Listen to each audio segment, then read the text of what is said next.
Hi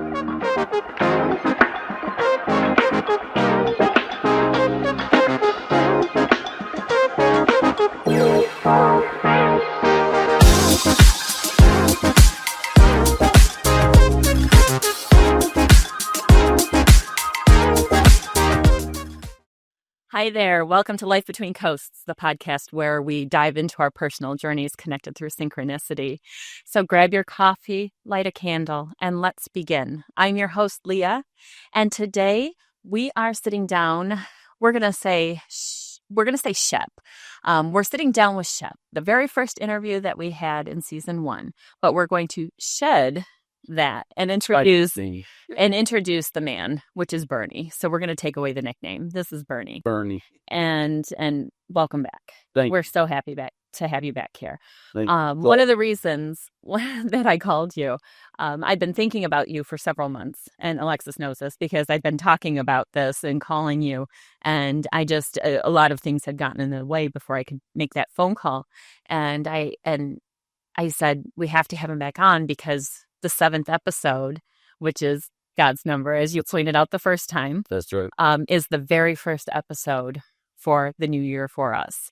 And so I thought that, one, we could talk a little bit more about God, a little bit more about the Bible. Okay. A few things about your personal life that we weren't able to get into. Okay.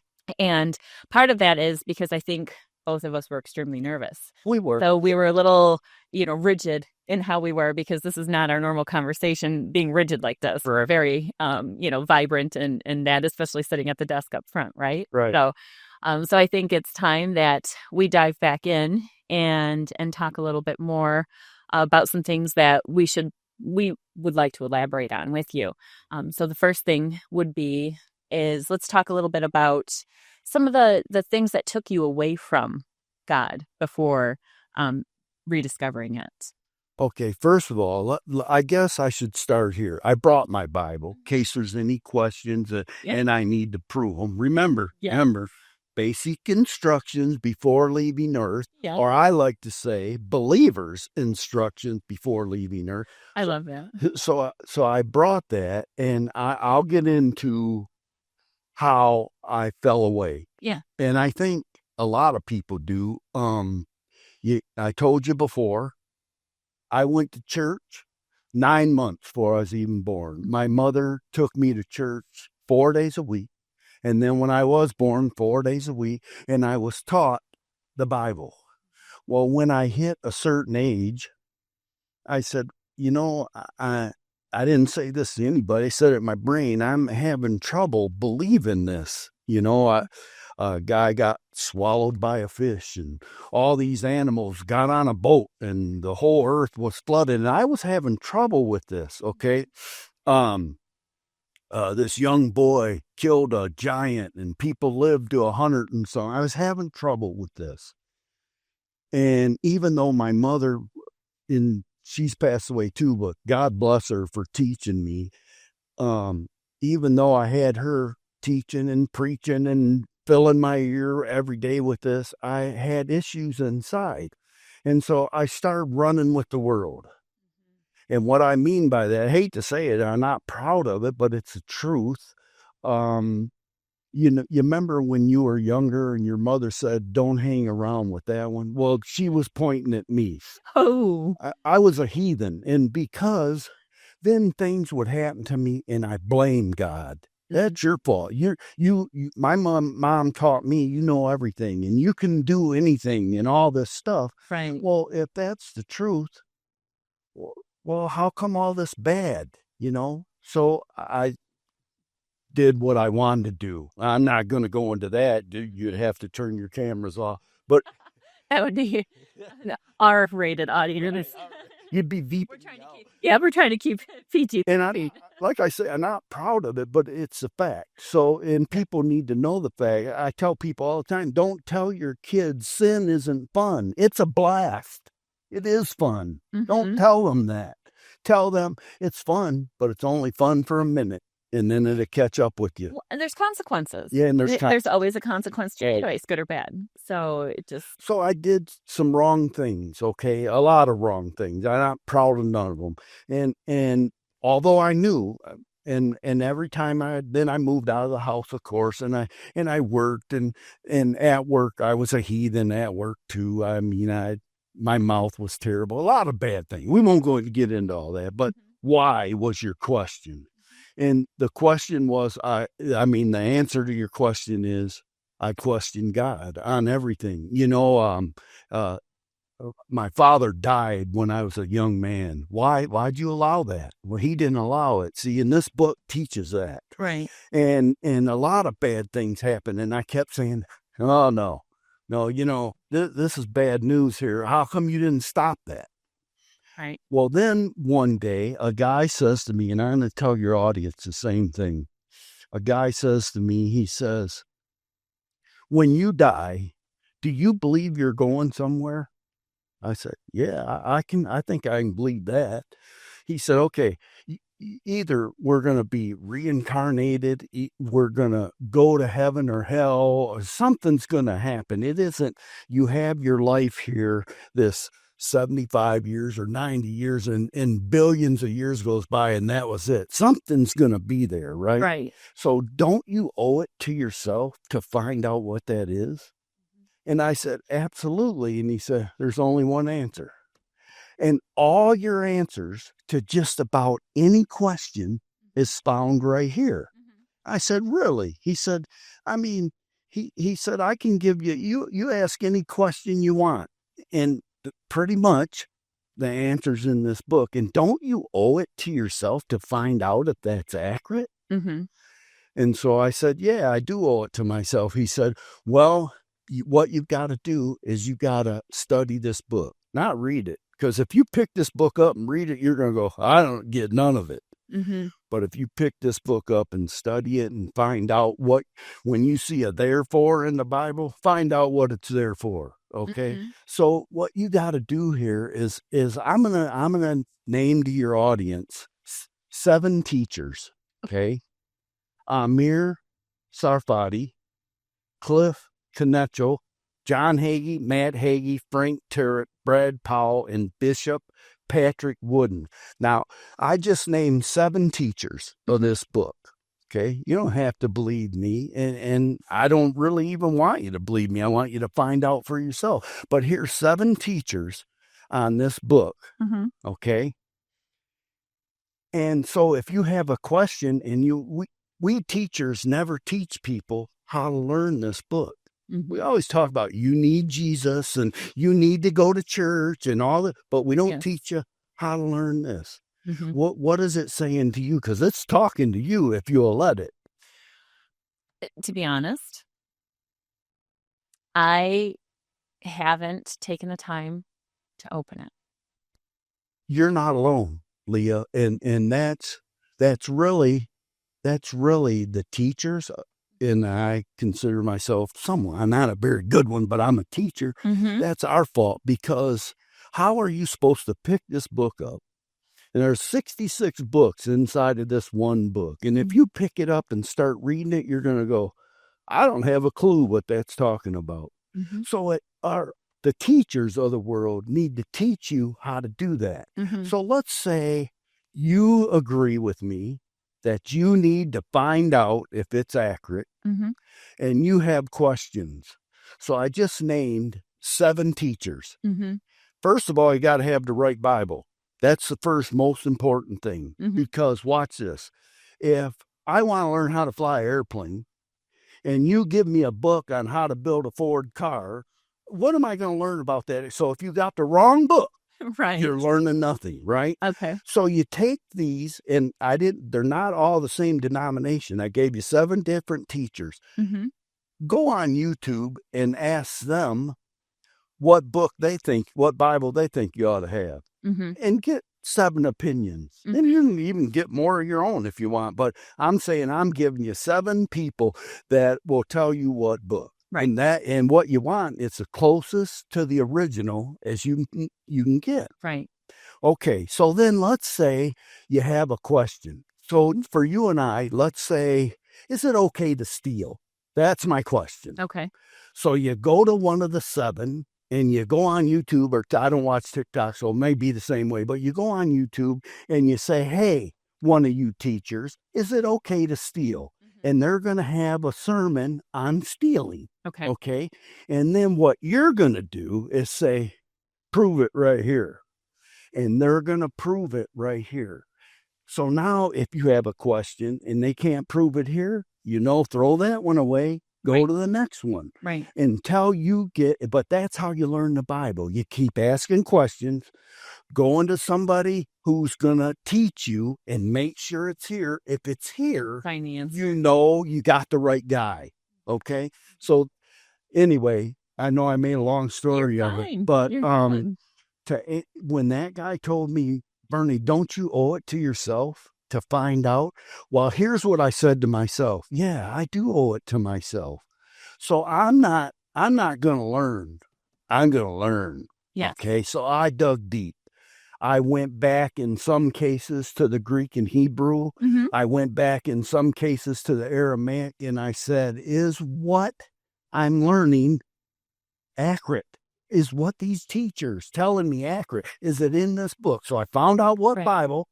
I got the right Bible, and then I made them prove it. Good. Okay. So once I made them prove it, then I said to myself, okay, there are people out here in this world, a lot of false teachers out there, a lot of them on that TV. I see them all the time, and I go, no. But I said to myself, okay, there's a lot of false teachers. Well, how do I know what teacher to follow or what teacher not to follow? If they didn't prove it here, I got rid of them. And that's my advice to you and your audience. Right. If let's say you go to church, I don't know, or let's say you watch a certain preacher or priest or whatever on TV. If he says something that's not in this book, it's time for him to go. Right. It's that simple. Right. So the why in all of that was because you lost faith or trust in what was accurate, or you just didn't, because you said, how could those things be? And so you just lost how would you define that? You were disconnected because you were angry. I kept questioning God. Why would you do these things to me? Why would you let my dad die? Why didn't you stop that? Right. Well, this book answers all those questions. Right. And come to find out, God didn't. You know how people say, why God I'll use my father, okay, so I don't hurt no one's feelings. Why did God take my father home? That was the question I had. I had the same question because I was furious. And if there's a security camera at Munson Hospital of me in the car and they had sound, they probably thought somebody was being murdered in that parking garage because I had all my windows up screaming at the top of my lungs, like, how dare you? Me too. But you know what I learned? Yeah, you know what I learned? God didn't take, you know how we say, God, why'd you take him home? Yeah. God didn't take him home. It had nothing to do with God. Yeah. And you know how I know that? Why? It's right here. There's people say that there's what do they call those? I'll get back to it. Anyway, this book taught me that man and woman, when they ate the apple, brought sin into the world. Right. And God told them then, right, when you did that, you were disobedient. You brought sin, sickness, sadness, and sorrow and death into the world. So God didn't cause that. Now, how could God say, okay, Bernie, we're going to let your father live, but we're not going to let Leah's? Yeah. He can't say that. Right. He's a fair and a just God. No, and I got to tell you, because my mom, even though she died when I was only 25, so again, younger, impressionable, and it's like, and that was probably the harder one of the two. I mean, my dad would being, my last immediate, so leaving me just my sole survivor, but my mom being during like that impressionable time, like she was supposed to be there for all of these firsts that were starting in my life, and she wasn't going to be there. But one thing she said, and to this day holds tight to everything, is God gives you only what you can handle. Mm-hmm. And I said, but what if I don't want to handle it? And she said, you don't have a choice. No. So she goes, he already knows.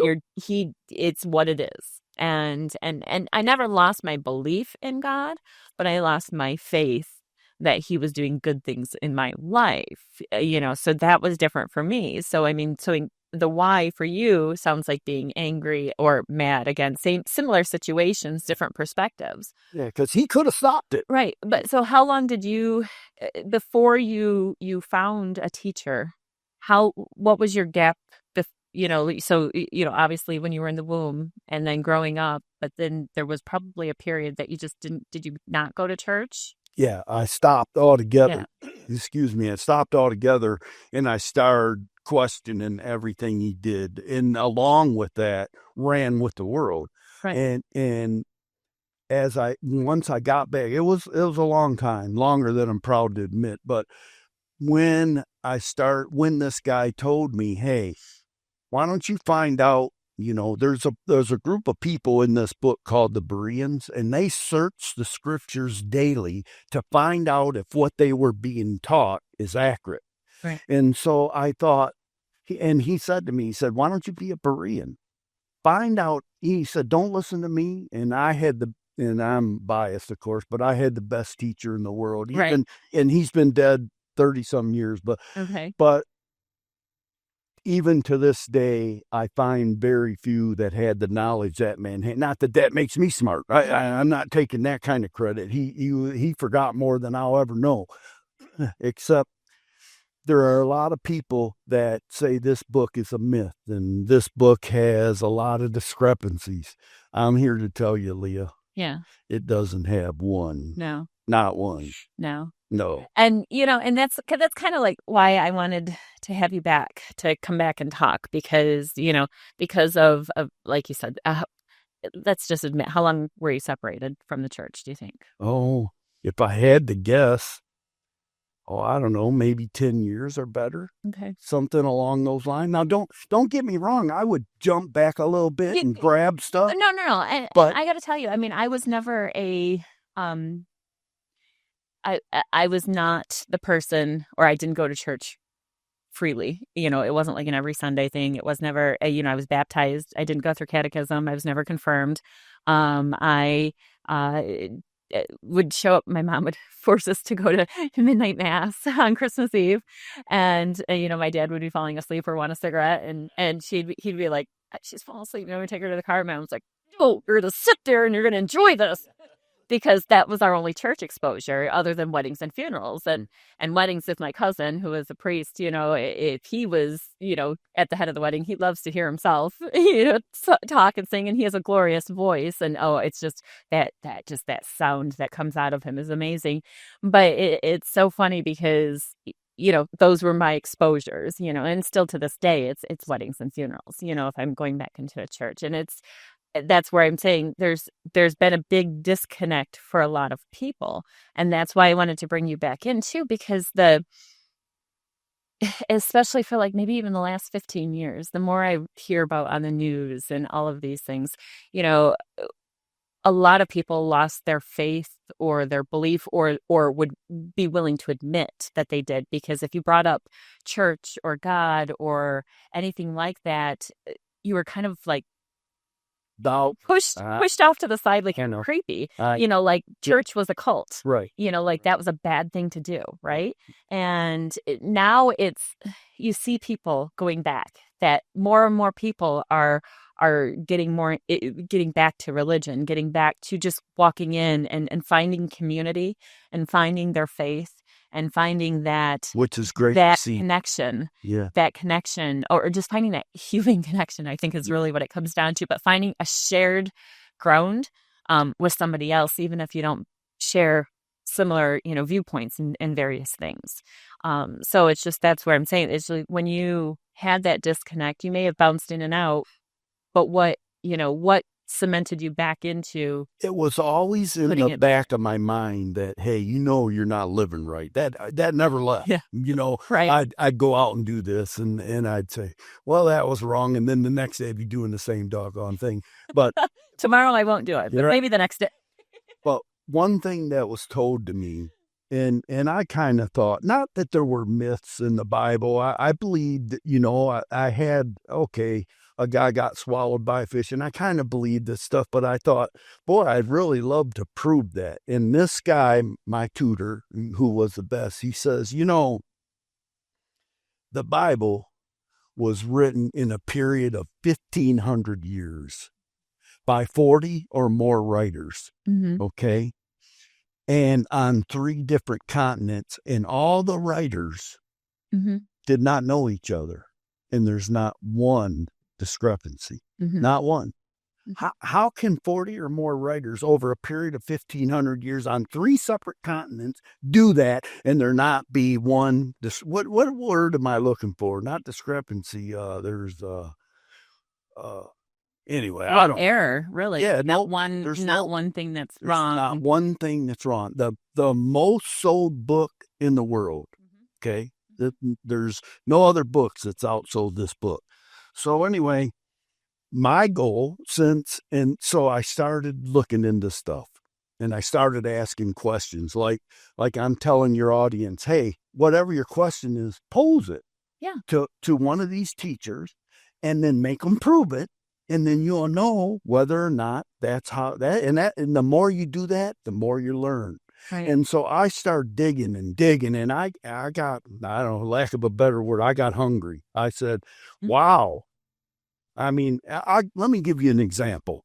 You've heard the story, so it's probably your audience, of the boy David. They got a show out, a new movie coming out now called David. Little boy kills Goliath, the giant, with slingshot. Yeah, I was going to say right? The slingshot. You've heard that story your whole life. Well, the Bible says that David is a man after God's own heart, okay? So I'm kind of looking into that a little bit, how he killed this giant, a 9-foot-tall giant. And I'm looking into that and digging into that and asking my tutor about that. How'd he kill this giant and all this stuff, getting into it. And I said, now, wait a minute.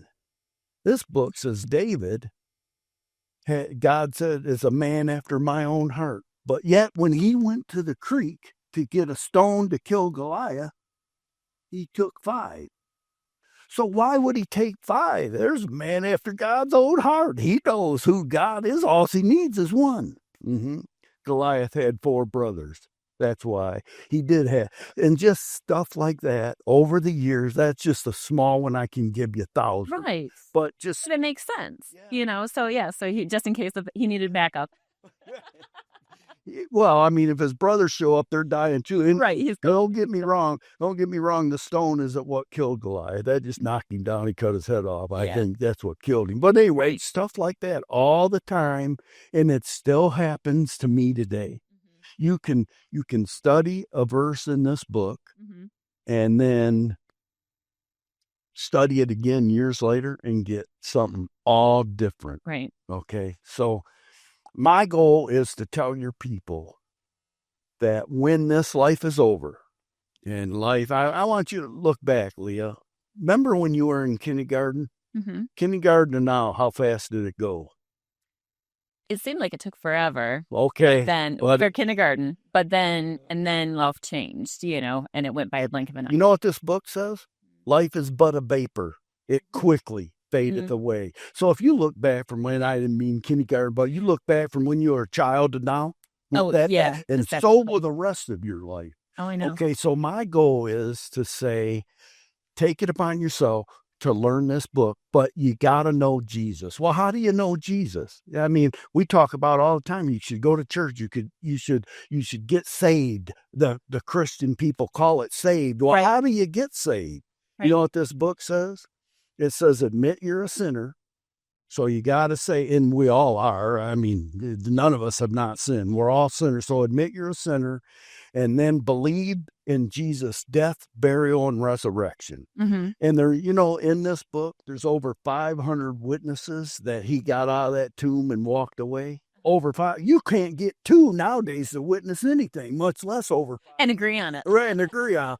Right? There's over 500 witnesses that he got up. So you got to say, okay, I'm a sinner. I believe in your death, burial, and resurrection. Will you forgive me of my sins? Right. And then try to live a life that shows that. Like there's a lot of people that John 3:16 in this book says, "For God so loved the world that he gave his only begotten son, that whosoever believeth in him should not perish but have everlasting life." You know how many people mess that up? I have people constantly. I wouldn't be able to quote it, but Okay. thank you. I know the scene. You see John 3:16 everywhere, but I don't know the meaning behind it. But they keep I'm going to reciting tell it. you. It says, "For whosoever believeth in him should not perish but have everlasting life." So people say, "Hey, I believe in God. I'm good to go." The devil believes in God. Is he good to go? In his own way. So, yeah. So here's the deal. What Jesus is saying is, ask for forgiveness from me. That God demanded the perfect sacrifice, okay? Right. And that was his son, Jesus, who came into this world and died on the cross for us, for all of us, every one of us. None of us are special, okay? He died for all of us. So we got to say, we're sinners. Forgive me of my sins. Right. And then try to live a life. And you're still going to sin. My wife tells me all the time, "Bernie, you can't run that guy off the road that you want to."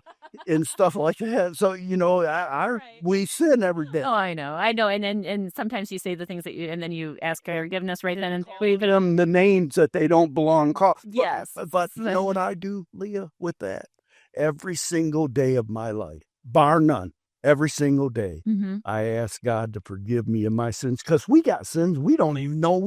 I think, "You idiot," and we ain't, but I don't use the word idiot sometimes, but we ain't supposed to be like that. Right. We're supposed to love one another. We're supposed to help one another. Sometimes in a moment. And I don't want to. Yeah. Sometimes it happens. Right. But now, so let's talk a little bit about what's on your wrist. That's some new ink that that you didn't have. So we have the shack, which that's up here with the dagger. Yeah. And then so now we have some new ink on our wrist. Yes. What is that? Tell me about that. You know who Phil Robertson is? Yes. He was the patriarch of Duck Dynasty. Very good Christian guy. Unfortunately, passed away not long ago. But he had a podcast called Unashamed. And what he meant by that, and I'll show you Unashamed, I put that right there, and I'll explain this in a second. But he said, I'm not ashamed to tell people about Jesus. I'm not ashamed to talk about this book with you. I'm not a bit ashamed about it. So I said, I like that. I'm getting that put on my arm. I'm unashamed too. I'll tell you about Jesus in a minute. You bring it up, I'll talk about it. So then, now, I hope none of your watchers take this as political. Okay. It has nothing to do with politicians, even though politicians going to be mentioned. Okay.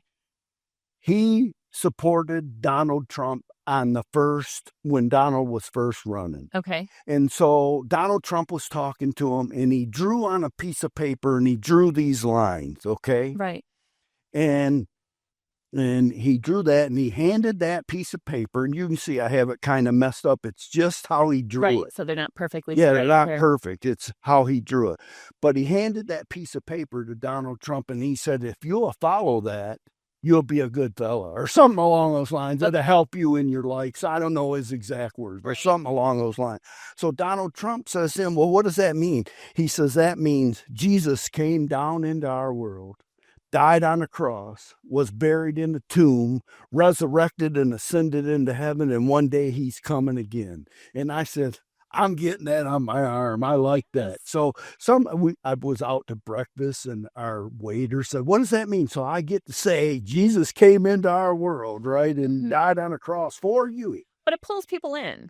I think that because it is a conversation starter, because the symbolism above the word unashamed is a question piece. It's like it's and then you're able to just give that explanation. It gives me a way to witness. Well, then watch this. I think, and this is the way I heard it. So if it's wrong, I'm not the liar. But about a year and a half later, Phil Robertson ran into Donald Trump again. Okay. Said, "Hey, Mr. Trump, how are you? Good to see you, blah, blah, blah," right? Right. Donald Trump pulled that piece of paper out of his pocket a year and a half later. Oh, really? Said, "I still have it." Nice. And I thought to myself, you see what him telling Donald Trump about Jesus did. Mm-hmm. He kept it. Now, I don't know how he believes, but at least he kept it in his pocket. Yes. Okay, so that's why I had it. Well, no, So and but that's important because that connection piece, between two individuals, he made something that was true to his heart. yeah, And what he believed in, and the message that he needed to deliver to another human. It doesn't matter what politics or whatever, anything else. right. It's just human versus human at that point. So he writes something down, gives him the explanation, and he found something in that and kept it with him. Right. And There's give meaning. props to Phil Robertson. Right. We're still talking about it. Right. Right. No, because there's meaning behind it. Right. So and it meant something to me when I seen that, and I said, I'm gonna put that in where it can't be rubbed I'm up. glad you shared that with us. Oh yeah. No, thank you, because you're very animated like I am, like all over the place, and so I see this. I'm like, wait, that's new. I didn't see that one before, so I like that. My wife would say, "Hey, I get excited talking about this Bible it's good because I want you and your audience or whoever I talk to have what I have, and I think I got this down to an art. I talk to God every day, and He talks to me every single day. And people say, God talks to you. I said, every day. Now watch this. When you pray, who are you talking to? God. When you read this book, God talking to you. Okay? So it's just what I have in here. I don't have any doubts that when life's short day is over, we're going to leave this world. And my belief is, I don't believe we'll come back here as a frog or something like that, say ribbit. No, I don't believe that. I believe this book has it down pat on we're all going to stand before a God who's fair and just, and we're going to give an account in our life for how we handled it. And He's going to say, did you know my son? Oh, even though He knows the answer, I'm going to make you answer it. And I want everybody, I want Leah, I want everybody watching to say, yeah, I knew him. And He's going to say, well, welcome home. Yeah. Now, there are those, and I talked about the fake preachers and fake priests and fake teachers on that. You got to be real careful. It's because if you're getting how to build a Ford and you're wanting to learn how to fly an airplane, you're going down the wrong road. So you owe it to you. I'm looking at you out there. You owe it to you to find out if this book is accurate. So talking about teachers, I want to segue into something else that you had said on the first time that we sat down. And one of the things that you had talked about when you said your dad had died. How old were you? I was 21. 21. So, I mean, that's really young to lose. And how many siblings did you have?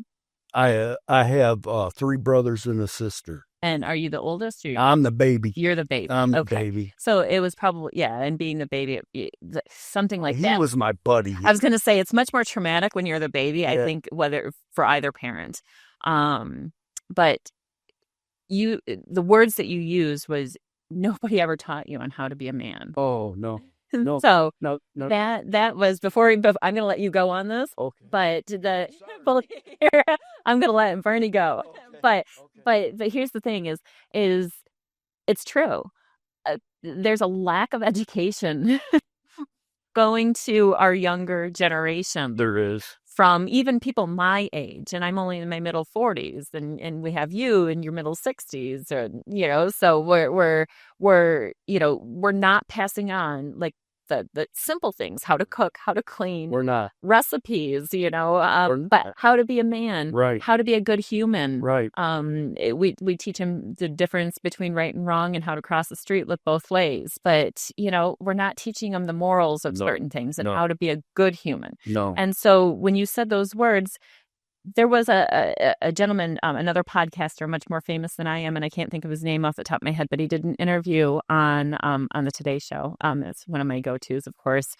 And they and he wrote a book on how to be a man, and that stuck. That because he said that that's a lost gap. It is. So, I mean, how did you're in that period. No one taught me how to be a man. Nobody taught me how to be a husband. Nobody taught me how to be a father, Right. other than witnessing what my dad did for me. Right. So how did Up you? till I was 21, I really wasn't even a man yet. Right. When he passed away. So I'll tell you what happened with me. And I tell my kids, although they're not kids, they're in their 40s now, but I tell them and my grandkids all the time, hey, if you think I make mistakes, you're accurate. No one ever taught me how to be a dad.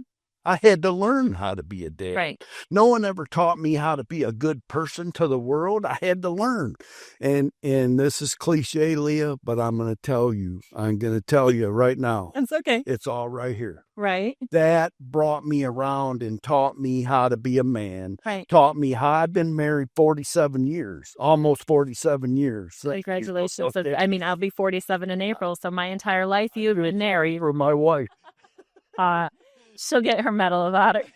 She's got all kind of crowns coming when she gets over there. But it taught me how to be a husband. This book taught me how to be a man. This book taught me how to treat you and how to treat others. Right. It taught me everything. And that's what I'm trying to tell you. If you have a question, ask one of the teachers, make them prove it. Right. And then the more you get this book, this book says, if any of you, which means all of us, lack wisdom, let them ask of God, who giveth to all men liberally. He gives it freely. If you ask him, you know why people don't have wisdom, Leah?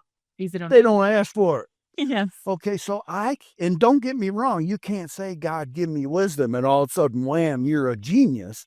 He doesn't do it that way. He doesn't. He teaches you a lesson that makes it stick with you. you. What's going to happen is he's going to give you wisdom in that which you need right now. So let's say you're in your finances, and I think you're a genius at that, by the way. But let's say you're in your finances, and I'm not a genius. You know that, okay? But let's say I ask him about my finances. Right. He's going to answer me. So I had to learn finances. And then I said, well, how should I treat my wife? Finances. How should I treat my children, even though I still backslide in that area? Right here. The questions that you have, I don't care who you are, most of the questions, unless you ask a dumb question, to me, there are dumb questions. So don't let no one tell you there's no dumb question. Can God make a rock he can't lift? I'm not going there with you. People want to debate this book with me. There's no debate. Right. You're not going to change the way I feel and the way I've been taught. And I'm probably not going to change the way you've been taught. Right. And I'm not even trying to. So there's no reason for me to debate this book with anybody. God said it. I believe it. That settles it. Right. It's over. What's your greatest lesson you think that you pulled from there? Greatest lesson is you better know Jesus before it's over. And it's going to be over in a minute. I mean, I said it earlier. Look back on your life. It says in this book, life is a vapor. I already said that. And a vapor quickly fadeth away, right? So that's where your life is. Well, then what? What then? There was a college professor, and he stood before his class, and he said, I want to ask you something. And this just stuck with me. He said, they were going to take a test. He said, once this test is over, what then? And people just looked around, and a guy raised his hand, and he said, well, we have to go to the next class. Very good answer. What then? And somebody stood up and said, well, then the day's going to be done. We can go home. What then? Anyway, to make a long story short, they finally said, well, sir, we're going to die. He said, right. What then? And that's my question to y'all today. What then? It's coming. Right. Are you ready? So you need to be, and if I can help one of your viewers to be ready, I've accomplished my goal. My goal is to say, hey, get this thing right. Don't play with it. And you're proof that, you had a parent or parents that instilled religion and faith and, in that in your life from the very beginning, that sometimes you can make bad choices and that you can feel like that you've been abandoned by the big guy upstairs, you can feel like the choices, like that everything that's happened in your life, even though it's your choices that you made, that he's at fault for because it's his control that made them happen. And it's not, everything is predetermined in a specific way, I do believe. And it's having that confidence and that understanding and finding it in that book. Yeah. It's very. I just learned, who am I to question the creator of the universe? Right. And I struggle with that. And I gotta admit, so I've mentioned this a couple other times. I've been working with a woman in Australia with some spiritual awakening type things that are inside of me, but but it's more for Akashic records, and they help you to understand your soul's purpose. And so again, it's a lot different than that, and it goes against all of that because it's the other side of it. And she gotta do you. We talk about the different parts of everything, the earth, Mother Earth. We talk about the void, which is the darkness, the blackness of the universe, where everything just goes and disappears, basically. And we talk about other areas, but one of the things that she refers to, she just calls it the source. And then you just believe what your source is.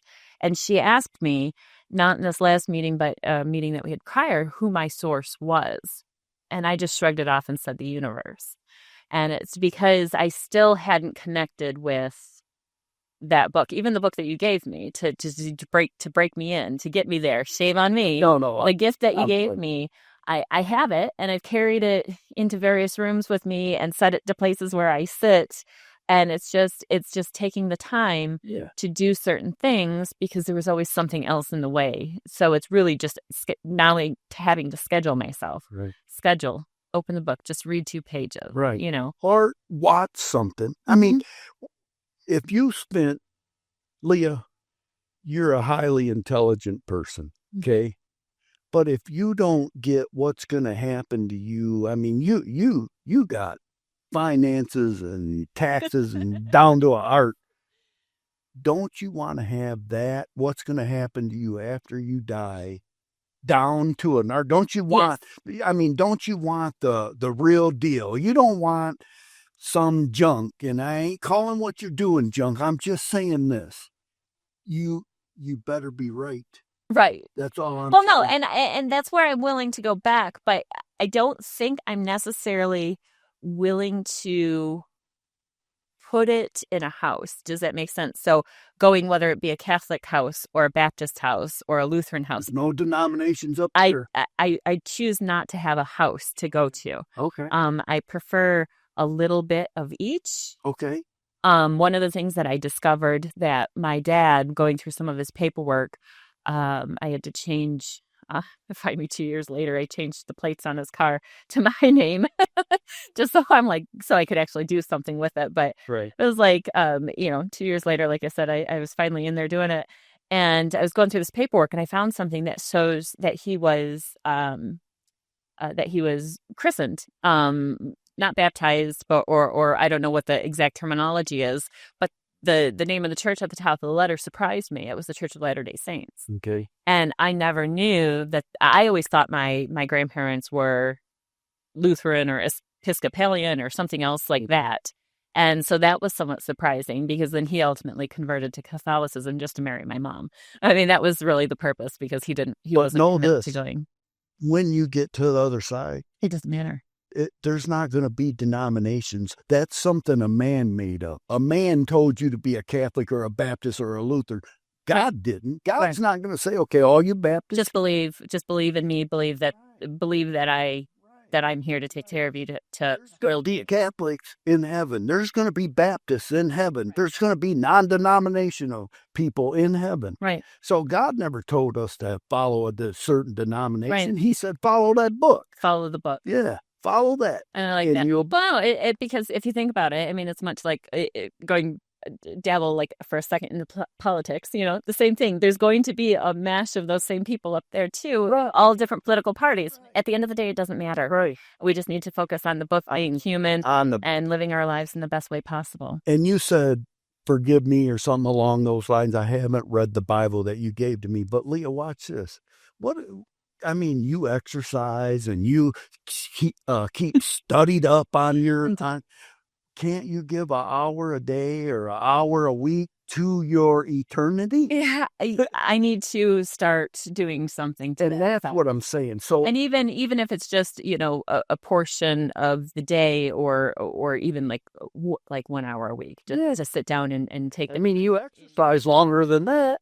No, I don't exercise. Okay, I'm horrible at that. I'm lazy. I don't. I don't either. So you're not alone. But my point is this: I'm very active. you can't give any time to your eternity. I just gotta.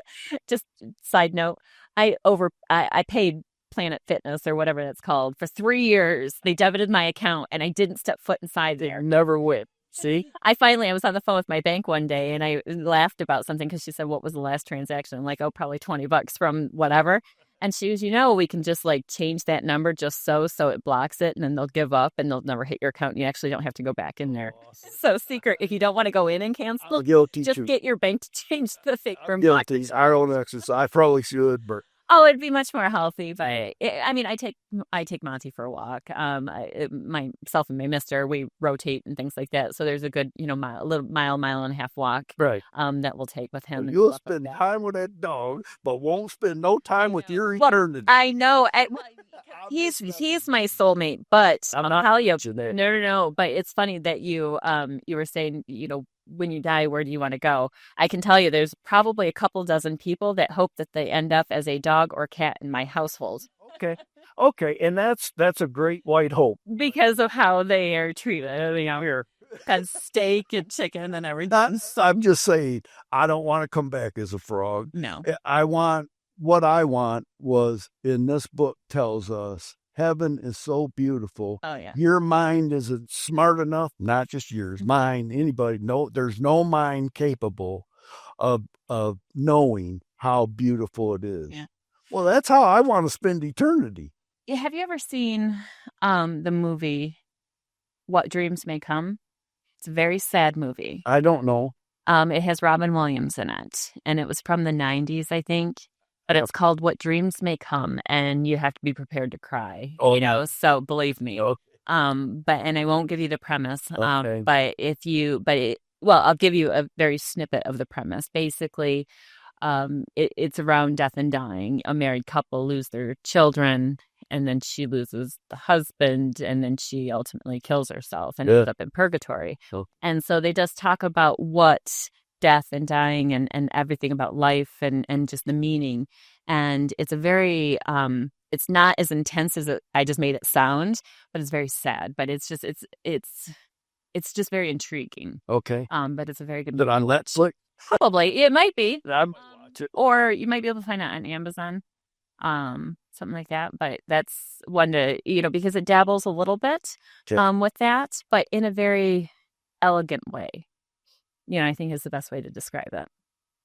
So I would recommend to see something like that. But now, so I said, what else? From the first episode, there were so many, I know, because we were so nervous. So I really wanted to make sure. But being a man again, like just learning those things. I mean, what are some of those lessons that you would teach or pass on to your family members or other, youth that are listening or teaching my kids and my grandkids? If there was something, then they'll all tell you. My father wanted to make sure that if we didn't believe it, at least we looked into it and made sure. And thank God all my kids and my grandkids trust this book. Yes. And I told them, don't believe your grandpa and don't believe your father. Get your nose to the grindstone. That's what I did. And find out be a Berean. Find out if what you're being taught is accurate. Right. Because people, I can't believe the stuff that I watch preachers. This one preacher said on TV, on YouTube, and I watch a lot of YouTube. I'm retired. I can do that. But this one preacher said, I hope you watch a lot of this. Yeah. Anyways.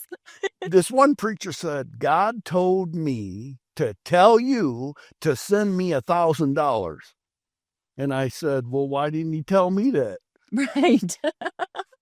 So they're going to tell you all kind of junk. Oh, I know. And so when they say this junk, go there. I don't think so, right. And I'm hard on them. I'm probably more hard than I should be on some of these preachers, because the main thing to me is knowing Jesus. You got to know Jesus, right? And not believing him. The devil believes in him. I'm saying follow him, trust him, ask him in your life, all that stuff. Right. That's the main thing to me. So if he tells me, hey, let's say there's a lot of them say don't drink wine. And let's say, and I'm not telling you whether I believe in it or whether I don't, but let's say on Friday night I have a glass of wine. I don't think that glass of wine is going to send me to hell. Okay? Right. Now, if it's wrong, this book going to tell me. Right. So if it's wrong, and then the next Friday I go have another glass of wine, I'm asking forgiveness every day. Don't get me wrong. I'm not saying you go out and keep doing it. Right. And he's going to be okay with it, because he's not. But all I am saying is this. The main thing is to know Jesus. And so some of the other junk that they're giving you, right, I just plug my ears to, right? No, I understand that. Yes, you got to be careful. God told me you're going to send 1,000. Oh, I know. Come on. What was the one guy, what was it? Creflo Dollar, I think. God wants you to buy me a new plane. I think was $60 million plane, I think. Yeah, it was a big one. I think. Tell me that. I think he got it. Oh, did he? Yeah. Well, okay. It's unfortunate, but proof people believe anything. But I think everybody wants something to believe in. So it's let's find the thing. Let's find and that it's easy. And that could be that's the denominator. Basic instructions before leaving Earth. It's really easy, but make sure you got the right one. So I gave you 6 or 7 teachers. Ask some. They might give you 7 different ones, but I can tell you this. I've done a little research on all 7, or I wouldn't have mentioned their name. Right. And each one, and I don't know what Bible they use. Right. I just know that they're with mine. Right. Okay. So you can go to them and say, what Bible do you use? Right. They'll teach you. So get that Bible. Right. Then say, oh, I have a question. Can I drink wine on Friday? It's going to tell you, and they're going to preach about it. And then you can watch them, take your hour a week and watch them preach it. Right. And say, my book says the same thing they're saying. And then and every time you do that, you're learning more and learning more. And then watch this. And people miss this. And, they could get this. I said to you earlier, God talks to me every day, right? He talks to me every day. He talked to me before I came here. Now, he didn't say, hey, Bern, guess what we're going to do today? No, nothing like that.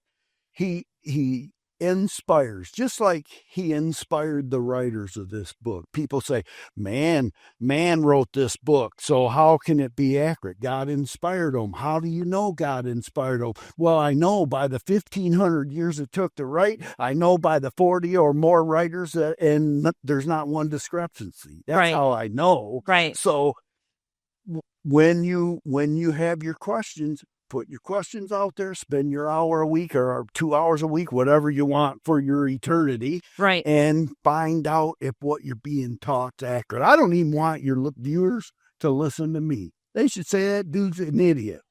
I'm going to go find out for myself. I'm going to find out for myself. Yep. So, well, considering then, that I think that's a good stopping point. Find out for yourself, open that book, and start asking questions. How can I learn it? How can I learn? So considering that this, again, is the first episode of the new year for 2026, what is your hope and wish for the next 12 months? What do you think? Well, me and my wife like to travel. Okay, we're retired, we travel. My wish is that hopefully just one of your viewers finds Jesus. That's my wish for 26.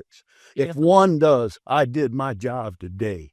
If 20 do, I did better, because here's what's going to happen. If one does, they're hopefully going to get one. If 20 does, they're going to get 20. If 20 does, they're going to get 4. That's my hope. Right. My hope is that you will know, not just you, but you too, and whoever watches, that they'll find this Jesus that I know. Yeah. because he's real. Make him a friend. Yeah, make him a friend, and then try.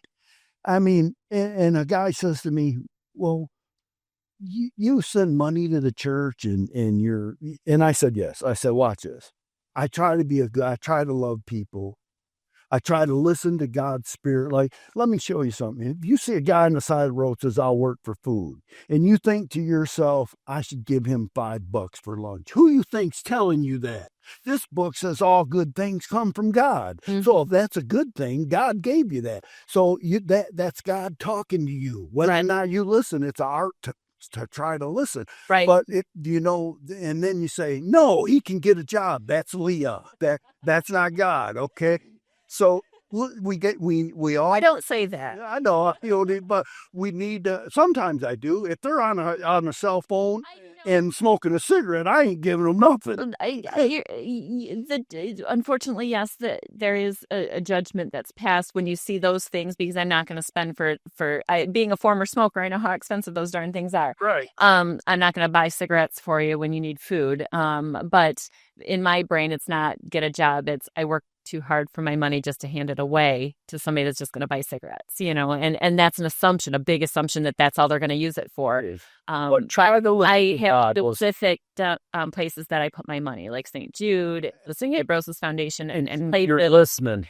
So I put my money where I think it's going to be spent the best, and I'm trying to solve and cure things for kids, because that's the life. You got to do your conviction, and I understand that. But watch this. A friend of mine said, Bernie, let me ask you something. What if when you die, you got it all wrong? It's all wrong. I said, that's a very good question. Mm-hmm. That's a question that we all need to ask ourselves. But I said, watch this. I give money to churches. I try to help the poor. I try to be a good guy. Not always, but I try to be a good guy, a good person. Try to treat my kids right and my wife, and I try to be a good person. And I trust in Jesus, everything he tells me. And let's say I die and I had it all wrong. What have I lost? I haven't lost a thing. No. They're going to say, hey, he was a good guy. He gave money to the poor. He treated his wife like a queen. He was a good guy.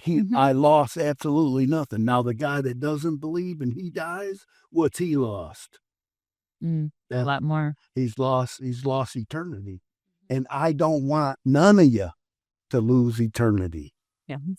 None of you. Oh, I love it. Well, I think that's brilliant. So now in that first episode, we identified what your anthem was. So your personal anthem was Simple Man. Simple Man by Charlie Daniels. Yeah. So in a 30-second synopsis, why did you pick that song?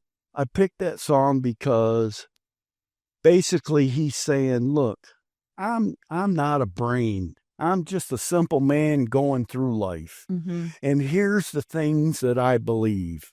And whether you do or you don't, it doesn't matter. This is what I believe.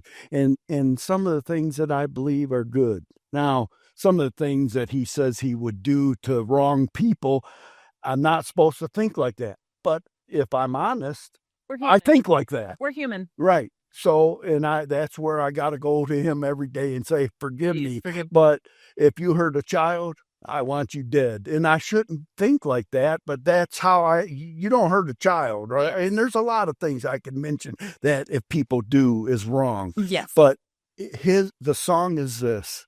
Here's the way I believe, and I wish you did too. And if you don't, okay, figure it out for yourself. Right. So if I can help anybody, I think there's a time, and maybe I'm wrong. Maybe I'm trying to predict the future, but I think there's a time that your viewers are going to say, hey, I got questions for this fella. Mm-hmm. And I would love that. Now, don't get me wrong. I don't want to be put on the spot because I'm not the brightest candle in the room. But, if you were to say, hey, I've got some viewers that have these questions and I want to, and let me know before so I don't stumble over myself. No. But and I think there's a time you might say, there are questions. Right. Let's bring you back and answer some of these questions. And if our viewers have questions, they can email us directly at realpeople@lifebetweencoasts.com. There you go. And send that question right to you. Or if they find your profile picture we'll update that and have that link there again, so they can just click on it. It'll open up an email basically where they can send their question right to us, and we'll just forward it to you. And then we can, either start a communication that way, and then again, have you back to answer those questions. But So pause on the 7 teachers that I mentioned. They're a whole lot brighter than I am. So take your question, but I would answer questions if I were asked. I would try to do the best I. Well, that's the thing, is because having that positive discourse about about anything, but just having that communication and opening up that path, that's a big thing, is take that step forward. But thank you for having me back. I really appreciate it. Thank you again for joining us. Yeah. And thank you for joining us on this week's episode of Life Between Coasts. Please remember to like, share, and subscribe to expand and grow our community of listeners. We'd like to thank Bernie again for joining us this week. My pleasure. And we hope you have a great week. And until then, bye-bye.